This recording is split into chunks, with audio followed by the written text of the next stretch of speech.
എങ്ങോട്ടായി പോകുന്നേ? എടോ, ഒരു കാര്യത്തിന് മനസ്സിൽ ഒരു ടെൻഷൻ വന്നു. ഏറ്റവും നല്ല കാര്യം ഒന്ന് യാത്ര ചെയ്യാന്നുള്ളതാ. സാറിന് എന്നെ യാത്രയ്ക്ക് കൂട്ടുപിടിക്കാൻ വേറെ ഒരു സമയവും കണ്ടില്ലേ? ഇതിനേക്കാൾ നല്ല സമയം ഏതാ യാത്രയ്ക്ക്? സർ, എന്റെ വീട് ചുട്ടുകരിക്കാൻ ഇവിടെ ആളുകൾ നിൽക്കുക. എങ്ങനെങ്കിലും പോയി അവരെ രക്ഷിക്കുന്നതിന് പകരം എന്റെ മനസ്സ് തണുപ്പിക്കുന്ന അല്ല ഇവിടുത്തെ പ്രശ്നം. നമ്മൾ അങ്ങോട്ട് തന്നെയാ പോകുന്നേ. ആ പ്രശ്നത്തിൽ ഇടപെടാൻ. സാർ, വണ്ടി ഒന്ന് നിർത്തി. ഒന്ന് നിർത്തൂ സർ.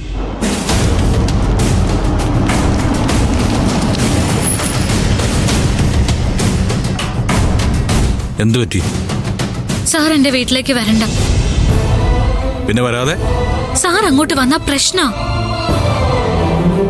അവിടെ വന്നിട്ട് സാറിന് എന്തെങ്കിലും പറ്റിക്കഴിഞ്ഞാൽ കാർത്തികനെക്കാളും ക്രൂരമായിട്ടായിരിക്കും സാറിന്റെ അമ്മ ഞങ്ങളെ വേട്ടയാടുന്നത്.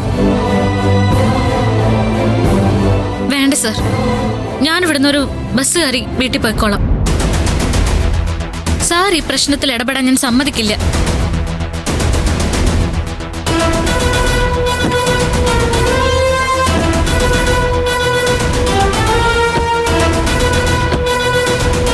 നന്ദിനി, നിക്ക്. കാർത്തികേയൻ അവിടെ വന്ന് പ്രശ്നം ഉണ്ടാക്കുന്നുണ്ടെങ്കിൽ അതിന്റെ കാരണക്കാരൻ ഞാനും കൂടിയാ. അത് ഞാൻ വന്ന് തന്നെ പരിഹരിക്കണം. വേണ്ട സർ, ഞാൻ ഇപ്പൊ തന്നെ കള്ളിയാ. കുടുംബം തകർത്തവളാ. സാറിനെ വളച്ചെടുത്തവളാ.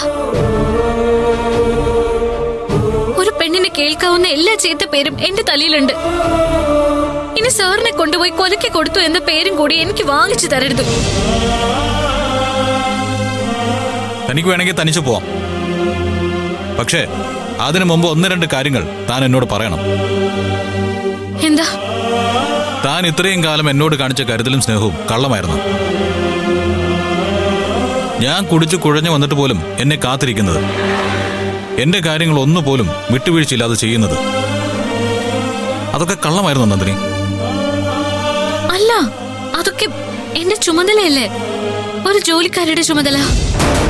തന്റെ കുടുംബം, അച്ഛൻ, മുത്തശ്ശി, കാർത്തു, പിച്ചു, ഇത്രയും പേര് എന്നെ കാണുമ്പോൾ സംസാരിക്കുന്നതും ഒന്നിച്ച് നടക്കുന്നതും അവരെനിക്ക് വെച്ചു വിളമ്പി തന്നതും ഒക്കെ കള്ളമായിരുന്നോ? ആത്മാർത്ഥത ഇല്ലായിരുന്നോ? എന്റെ കുടുംബം അങ്ങനെ ചെയ്യില്ല. അവർക്ക് സാറിന് ഒരുപാട് ഇഷ്ടാ, ബഹുമാനാ. ആണല്ലോ.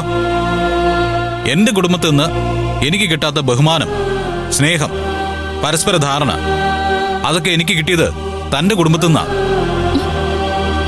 നന്ദിനി, ഞാൻ അവിടെ പോണമെന്നും അതിൽ ഇടപെടണമെന്നും പറഞ്ഞത് തനിക്ക് വേണ്ടി മാത്രമല്ല.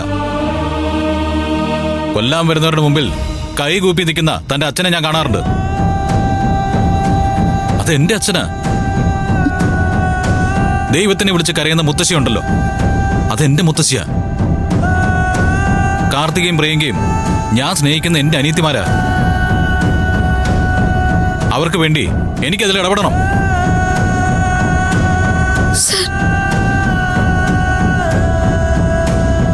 ആരെങ്കിലും നമ്മളെ കുറ്റം പറയുന്നു എന്നതിലല്ല, ഇത് നമ്മുടെ രണ്ടുപേരുടെയും കുടുംബ പ്രശ്നമാണ്. നന്ദിനി, താൻ വിശ്വസിച്ചാലും ഇല്ലെങ്കിലും തന്റെ മനസ്സ് വേദനിച്ചാൽ എന്റെ മനസ്സിന് വേദനയുണ്ട്. താൻ കരയുന്നതിനൊപ്പം ഞാൻ കരയില്ലായിരിക്കാം, പക്ഷേ എന്റെ കണ്ണിൽ നനവുണ്ട്. ഞാനത് പലപ്പോഴും മനസ്സിലാക്കിയിട്ടുണ്ട്.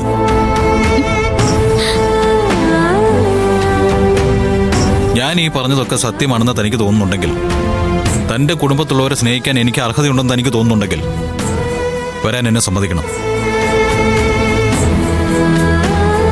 ബാക്കിയൊക്കെ നമുക്ക് വരുന്നിടത്ത് വെച്ച് കാണാം. പ്ലീസ് നന്ദിനി.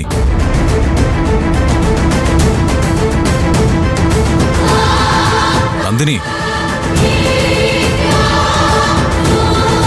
പോവാം സർ, നമുക്ക് പോ. വണ്ടിയിലോട്ട് കയറ്.